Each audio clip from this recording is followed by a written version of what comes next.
What's up, everybody? Chris Neal back here with Average Arm Disc Golf, and today the disc that we're going to look at is the F2 from Prodigy.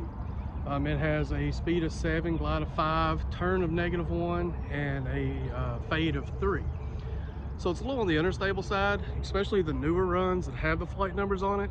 Some of the older runs didn't have flight numbers, and I've got a couple of those that are a little more overstable than this one. This one is very similar to like an FX3, FX4, maybe in between there. Just depends on your arm speed. But for me, I did lose my FX3 and this took the place of it. It kind of does the same shots I want to do. So here's the profile.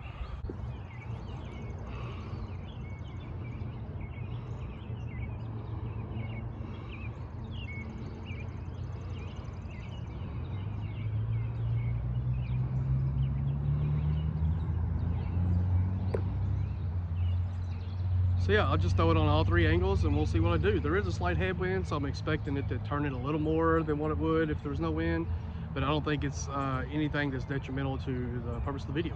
So let's get into it. Backhand first, hyzer, flat, then anhyzer.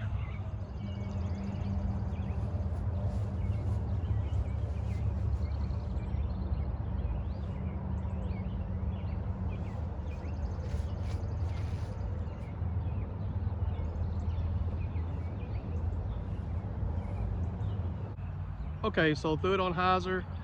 It held that hyzer for a while, had a little bit of a late flip up, slight turn, and then kind of faded out. Pretty true to what the numbers are saying. So let's throw it flat now.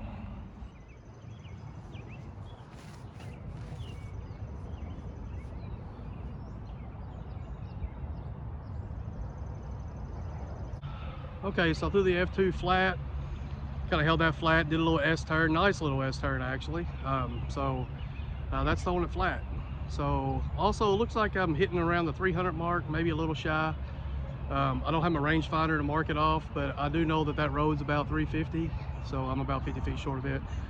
So now let's do anhyzer. I'm going to do a high kind of turnover line with it instead of just throwing an anhyzer out of the power pocket. I'm going to try to get like a little turn on it. Let's see what it'll do.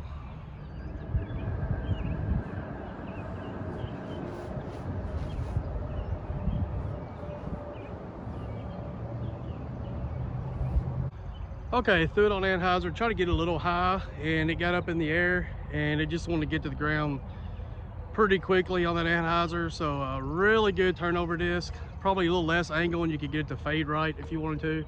I put it on a pretty severe angle just to kind of show you the wide spectrum of what it can do. Most angle on anhyzer, most angle on hyzer, and then you can kind of adjust yours in the middle based on how it flies.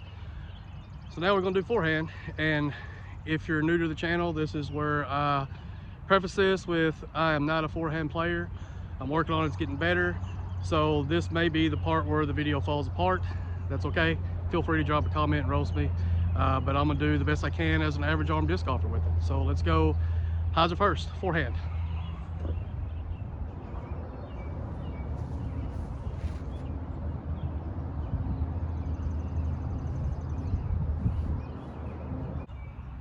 Okay, forehand hyzer, I did get a little nose up. I will say that was my second attempt at the forehand hyzer. The first one I put more power into it, and it just kind of went up and just turned and burned. I probably rolled my wrist, but there is a little bit of a headwind. So with my form, it's probably not a max power disc for somebody with average arm, especially if you're used to rolling your wrist over. I know a lot of people just starting out or got that average arm speed or more throwing overstable stuff forehand. So this definitely takes a little angle control and some finesse. So that's what I tried to do. So now let's try to do it flat.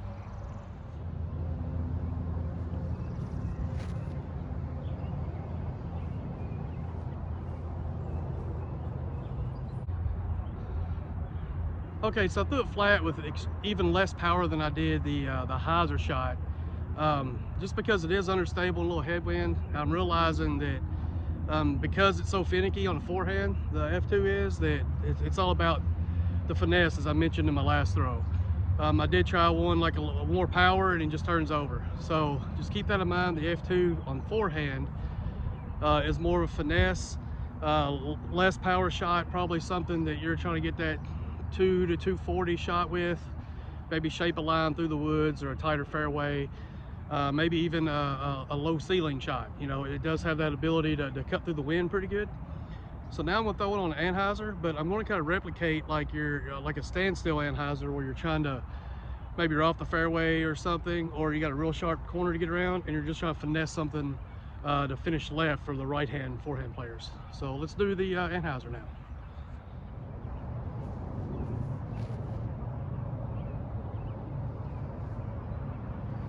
Okay, forehand anhyzer, it just held the line. It tried to finish a little bit at the end, but that's just because the power that I put on it being at a lower level. If you put a little more power on it, it'll continue to turn and dive into the ground. So the best thing you can do is go out and get you one and try it on all the different angles and see what works for you. I think it's definitely got a spot for many people's bags. I think it's very versatile.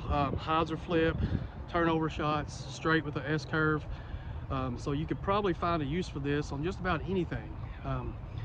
So one thing I'm learning doing these disc reviews, I think it's about the 5th or 6th one that I've been doing like this, is that I'm learning myself some of these discs a little better. They are discs that I have in my bag, but maybe certain angles I don't ever try, especially on the forehand, and I'm learning that it don't have to be just this hard shot every time. You can just finesse these things and get pretty good distance and pretty good flights out of them. So I feel like just what I'm learning from these disc reviews is going to make my game better, and hopefully they will you too. So check the link in the description.